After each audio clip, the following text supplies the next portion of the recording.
I noticed something about accountability that nobody really wants to admit. Accountability without trust doesn't create responsibility. It creates control. We like the word accountability because it sounds fair. It sounds adult. It sounds like structure. But most of the time, what we call accountability is really just a substitute for trust. When we don't trust someone to do the right thing, we add a system. When we don't trust that system, we add documentation. When we don't trust the documentation, we add oversight. And when we don't trust the oversight, we add consequences. And before long, accountability stops being about outcomes and starts being about compliance. Did you do it the approved way? Did you do it on time? Did you prove that you did it? Did you cover yourself? That's not accountability. That's surveillance with a nicer name. Real accountability only works when trust comes first. If I trust you, accountability means I can step back. It means I can say, show me how it's going, not prove you didn't mess up. It means mistakes become information instead of evidence. But when trust is gone, accountability becomes defensive. People stop asking, what's the right thing to do? They start asking, what do I need to show so I don't get blamed? That's when systems get heavy. Rubrics multiply. Forms appear. Emails replace conversations. Metrics replace judgment. Everyone becomes busy. Almost nothing gets better. You see this everywhere.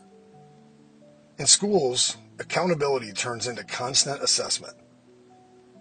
Teachers stop experimenting because every misstep is recorded. Students stop taking risks because every mistake sticks. In workplaces, accountability turns into micromanagement.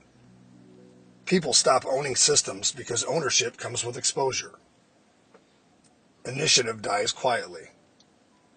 In parenting, accountability turns into control.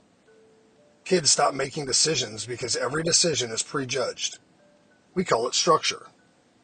They feel it as suffocation. And the irony is brutal. The more we tighten accountability systems, the less accountable people actually feel. Because accountability requires agency. You can't be responsible for something you don't control. You can't own decisions you didn't get to make. You can't develop judgment if you're never allowed to practice it. So what do we get instead? People who follow rules but avoid responsibility.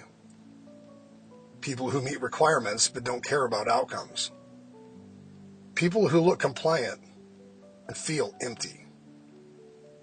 And then leadership responds the only way it knows how. More accountability. More checks. More rules. More monitoring. Which creates even less trust. It's a loop. Trust breaks, accountability tightens, control increases, responsibility disappears, trust breaks even more. And everyone in the system feels it, even if they can't quite name it. The hard truth is this. You can't design accountability systems that compensate for a lack of trust. They will always turn into control. The only way accountability works is when someone is willing to trust first and accept the risk that comes with it. That doesn't mean no standards. It doesn't mean no expectations. It doesn't mean chaos.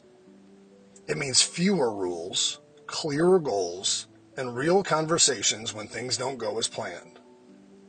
It means trusting people enough to let them be responsible instead of forcing them to prove they aren't dangerous. That's harder. It's messier.